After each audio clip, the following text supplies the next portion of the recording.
The story of the disciples on their road to Emmaus is a very, very human story. Two disciples and friends downcast. One of their best friends, indeed their best friend, has been crucified.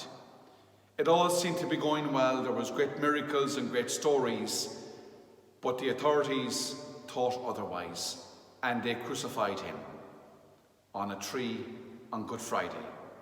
And now they leave the city and they retell the story with bodies and faces downcast.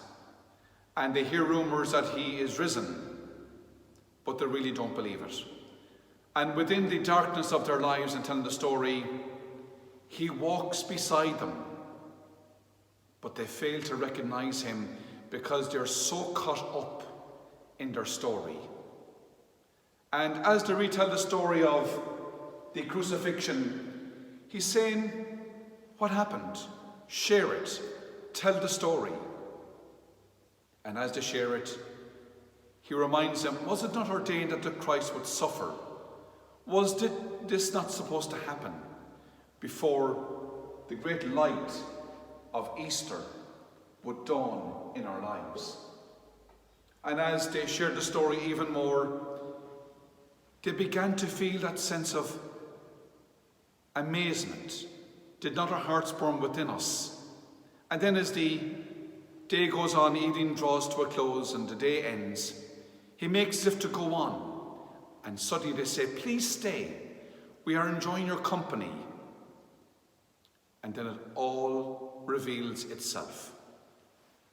At the table, they recognize him when he broke the bread. And in their excitement, they ran back to their friends and shared their story of what they saw. They witnessed to the risen Christ.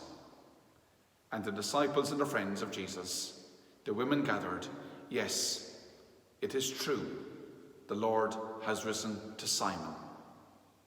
Friends, the resurrection story is no myth. It's no story where there's a happy ending.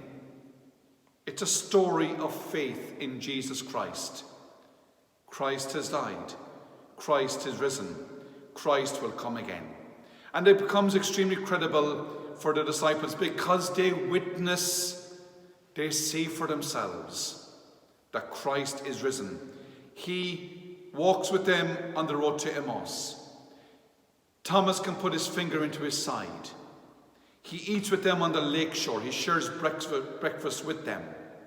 These are all ground, foundation, and evidence that Christ is truly risen because they witness to it.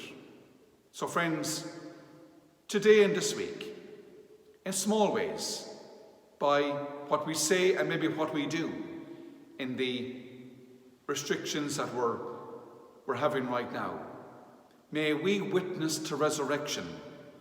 And indeed, may we go from, if we're feeling a little bit downcast, to being people of hope and life. And that's what the Easter story is. It's a story of hope. Christ has died. Christ is risen. And Alleluia is our song. So may Almighty God bless us and keep us and protect us as always. And have a lovely Sunday.